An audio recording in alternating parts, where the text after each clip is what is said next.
Today we're in San Jose, which has one of the last 3 Japantowns in the United States.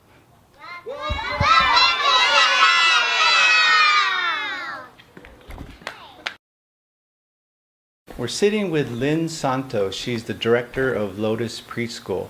And let's find out more about the history of the preschool.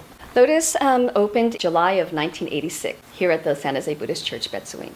We're licensed for 24. It's a nice small number. We are an academic program in terms of getting the kids ready for kindergarten and all their developmental milestones, but we are really big on learning through play. Being here at the Betsuing, the kids get the opportunity to attend service every day at the temple with Rinban Sakamoto or Mikame Sensei. It's a very nice way to start the day and also to learn etiquette. Being in a temple, kids offer incense and sing a song, and they recite the golden chain, which is to be kind and gentle to every living thing. But not only being part of the church, we also get to partake in all the community things. Halloween in Japantown, the kids do taiko, the program with UIKAI, it's activities with the seniors there, so it's really a win-win for both of us. Go to the Japanese American Museum for Grandparents' Day. We visit the different businesses for the different occasions, be it Girls' Day at Kogura's, Japantown Prepared at Roy Station. So it's just a lot of community things that the kids get to be part of, and it kind of enriches our program. Do you have to be Japanese or part of the Buddhist church? No, not at all. We hope that just being a part of the preschool might lead to steps into learning more about the programs at the Betsuing, the Dharma School. A lot of our kids will go into the scouting program, junior choir, and they become friends. But we welcome all families to come in, local community from afar, so it's really a nice mix. And it's just really nice to see everyone enjoy being together and learning a lot of new things. I know the program is very popular. What's the best way for us to start that process? You can go to the Betsuing's website. It is sjbetsuing.org, and look up Lotus Preschool. And also, if you wanted to contact Lotus directly, it would be through our email, lotuspreschool@yahoo.com. We're a full-year program. We open at 7:30 and close at 5:30. We just have a few vacations throughout the year. Besides the academics and learning through play, we do a lot of cultural activities with the kids, learning the Japanese holidays, and we do a lot of Japanese cooking, like we did radio taiso, and just different things of cultural things that make it really interesting here that you probably won't get at very many other schools. And the staff is really awesome in that they just really enjoy sharing all of this with the kids. Hello, hey. Hello. You guys mind? We're doing an interview on Japantown, and I wanted to see if we can ask you some questions. Yeah, of course. Why is Japantown important to you guys? Me personally, I've grown up in Japantown. I went to Lotus when I was 3. Gone to the temple since I was a kid all the way up to now, doing basketball, Boy Scouts, Junior YBA, and then now I come back and give back wherever I can. You have a Minato hat on. Do you work there? Yeah. So I've been working at Minato's for 7-8 years. So it's a real good sense of community, and it's nice. It's so close to the temple in J-Town. And what's your name? Mitchell. What's your name? Nicole. And why is Japantown important? I've been a part of Japantown since I went to preschool also, and then I also work at Minato's, and I've been here for about 8 to 9 years, and Japantown does have a strong sense of community, and I think working here kind of helps me stay connected and just see people. There's a lot of activities and stuff that we do also, and I think everyone is really involved with the church and the community, and yeah, it's really tight-knit and nice. Great. I'm Mitchell as well, the better one. I don't know about that. I think similar to both of them. It's true though. It's community. So this is where we grew up. I too went to Lotus Preschool. Have been coming to Japantown my entire life. It's fun to always come back and give back to where we can, similar to what Mitchell said. I think the biggest thing with Japantown is obviously growing up here, we kind of saw the community age out. A lot of our relatives are aging out, so I think to keep that sense of community for the next generation is important to me, and I think all of us. You volunteer a lot within the community. There's not a lot of people that do that, so I was wondering, why do you feel that that's important? I had good mentors and good role models growing up, so that's something I want to be for the next generation. Thank you guys for talking to us. Thank you. We're at Santo Market, which is located on 6th Street and Taylor. Santo Market is one of our heritage businesses because they've been here for a long time and they've been run by many different generations. Let's find out more of the history with Lynn Santo Yamaichi and Scott Santo. Santo Market opened in 1946, originally on Jackson Street, really close to 6th Street. Originally, it was opened by my father's uncle, George Y. Santo. His son, as well as my father, Earl Santo, had worked there from basically the beginning as well. So they've moved over to 6th and Taylor, and we've been here ever since. The store originally started, it was open to support the Japanese farmers. They provided goods like shoyu, the rice, and all those different things that were familiar to the farmers. And then as the years went on, my dad always said to try and keep the market changing with times. So early on, he had started a lot of the deli type stuff, making sandwiches and bento box. Kind of had both things going, the grocery store plus the deli. The deli actually started working out pretty well and kind of took over the majority of the business at the store. Lately, COVID pandemic kind of shift from the grocery store type of business over to the deli, and some of the products that we're running, the strawberry mochi, it's been doing really well, as well as the poke, tuna poke and taco, that's doing really, really well. Fortunate enough to have our takeout window set up prior to all this change in the pandemic. Now the majority of our business is actually run through the window as the deli items. We also have all the other bento type items, chicken teriyaki, Chashu baos. Chashu baos do real well. Next generation coming in really, really like the poke and the strawberry mochi type stuff. So now the clientele's kind of really shifted over to more of the younger age group. We're really excited bringing all the new folks into town. People are interested in ordering poke or anything else from you guys. What's the best way? Come down to Santo Market on 6th and Taylor, but also there's information on our Facebook and Instagram at Santo Market. It's nice that our children have been very helpful. They would be the 4th generation helping out. They have either worked here or just helped out when needed, so it's really good. Their heart is here. They appreciate the store being in Japantown and the history, and I think they would really like to see it go forward and see how they could participate and be a part of it in the future. The mural that's on the side of Santo Market, which is iconic of Japantown, so can you tell us a little bit about that? This is one of the local artists that approached the store, and Mark thought it would be a great idea, and so it was from Empire 7 Studios. Yeah. And so one of the artists from there, and they created this very, very beautiful art piece, but has been enjoyed by so many people stopping by to take pictures when we're open, when we're closed, and we see it all over, so it's really cool. So I see Pam Yoshida, who was part of putting these benches together. So let's go ahead and ask her some questions.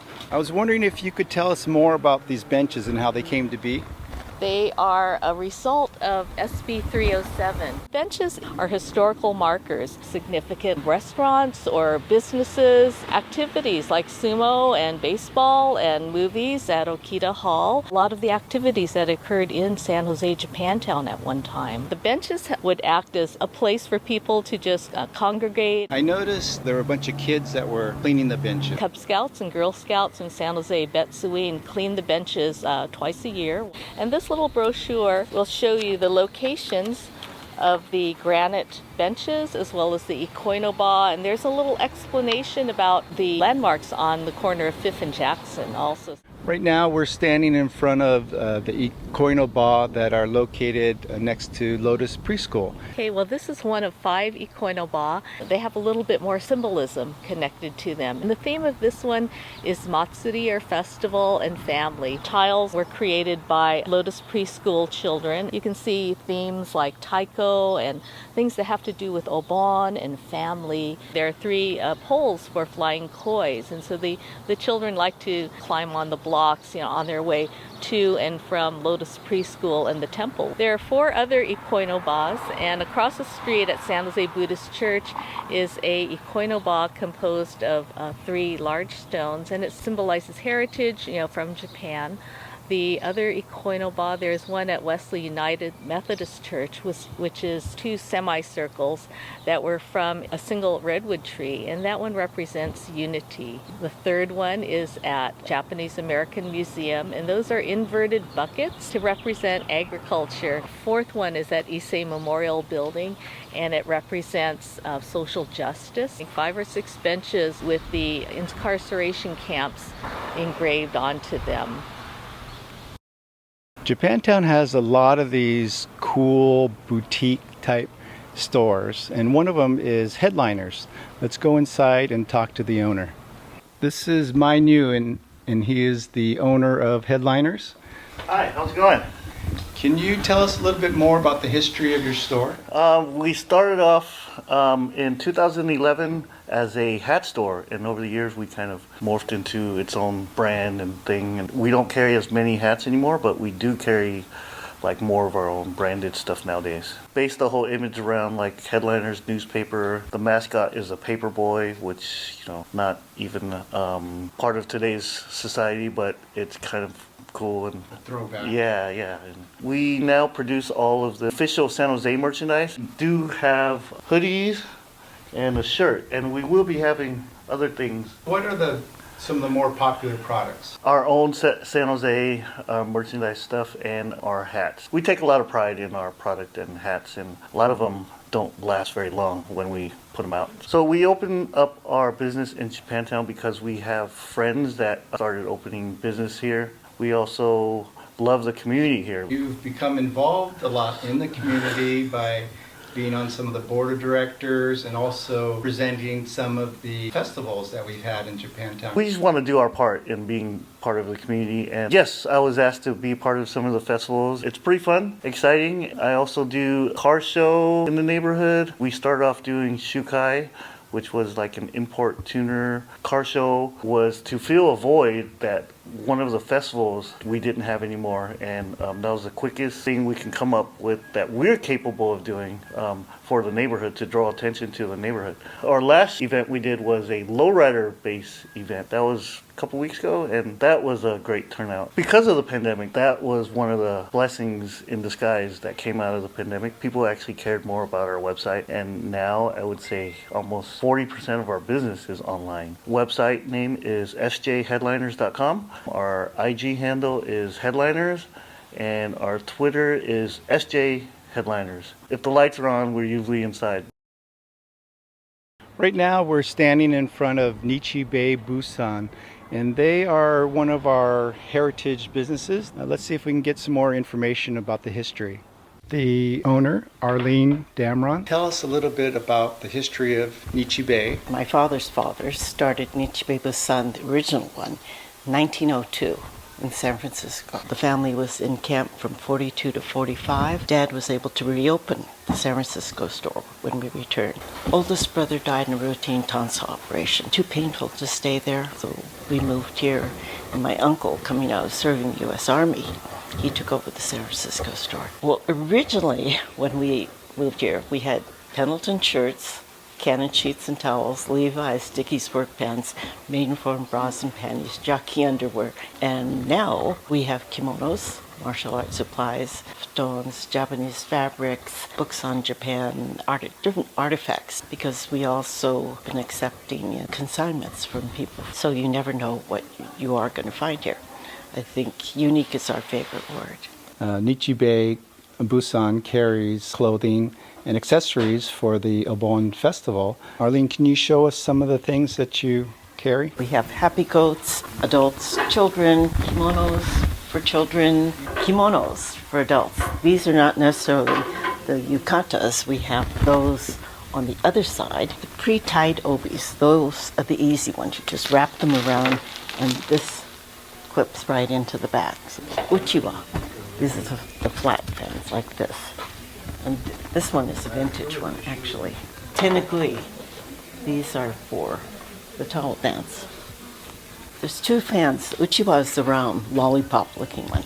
This is a sensu, and the proper way to open a fan would be not to touch the edges. You fan it open, so it's like that. And then when you close it, you just go like We have a website, nbstore.com. However, it doesn't sell anything. So we just let people know we're here. And then we're on Facebook, Nichibei Busan, and then on Instagram. If you call, please leave a message with your name and phone number so we can call you back. Otherwise, it's nbstore@sbcglobal.net for email. So throughout Japantown, we have a lot of great public art. On the side of the Nichibei Busan store was one of the first large-scale public art pieces in Japantown. 2015, during July, Nosugo, nationally, internationally ranked muralist from Philadelphia. And this was funded by a grant from the Knight Foundation. He was brought out by Juan Carlos Araujo from Empire 7 Studios. So Juan Carlos and Anne and William Duran, the three of them worked 10 to 12 hours a day during a huge heat wave. Look the eyes and walk that way. The eyes will actually follow you, similar to the Mona Lisa. The little butterfly over the nose, 3:30 in the morning. That was the last thing he put. And his flight out was at 3 hours later. So incredible dedication. When I talked to Yis initially, I said, well, I told him about our history, how my dad was a scuba diver, so I don't know if that's why the water's there, and how my brother was a ski instructor, so I don't know why, maybe it's the mountains there, and that we were into huskies and dogs. So maybe that informed part of it. I told him after seeing samples of his work, yes, I'm not going to tell you what to paint. I love your artistry, so whatever you want to do, I think it's up to you. He said, okay, I think I want to do my best work here. I think he did, yes. We're on 6th Street between Taylor and Jackson, and we're meeting with Wisa Uemura, who is the executive director at San Jose Taiko, and Franco Imperial, who is the artistic director. And there's been a lot of activity here, so let's find out more about what's going on and more about San Jose Taiko. Currently, we have a number of programs for kids. We have junior Taiko programs for kids 8 to 9 up through high school, seniors in high school. We have some senior programs where we have some of our staff members teach at our studio or go out to places to teach. We have a Parkinson's recreational class, and it's for folks living with Parkinson's. Yeah, we're very lucky to be able to host these programs, and we're looking forward to seeing how we might expand some of these programs once we move into our space in Japantown. So the Park Plaza behind us is part of design and the development by Shea Developers. Here they have, of course, 2 brand new towers built for housing, and then beyond that, in the dirt lot that is behind the Park Plaza will be the eventual home and permanent space for San Jose Taiko. We're really proud. It's been a 30-year endeavor, something that has preceded my time here as an executive director. To get a home here in Japantown where we started. We're really excited about it. Basically, the ground floor, in the ground floor, San Jose Taiko will have about 8,000 square feet for our rehearsal studio as well as our offices and storage. And there will also be some community amenity space that we're really excited to see and activate, including bringing back Farmers Market right here in the plaza. So we're talking about opening our space in 2026 sometime. I believe the Park Plaza is intended to finish before the end of this calendar year. So 2023 is the 50th anniversary of San Jose Taiko. We're very proud of achieving that milestone. Coming up, we have on October 14th, please save the date, our 50th anniversary concert called 50 and Beyond. It's at the California Theater. It'll be 2 shows, one at 2 p.m. a matinee as COVID cautious, as well as a evening 7:30 p.m. show. So we hope to see you all there. Tickets will go on sale very soon. We hope you enjoyed this little tour of Japantown and that you'll come and visit us soon. Until then, please take care. Thank you.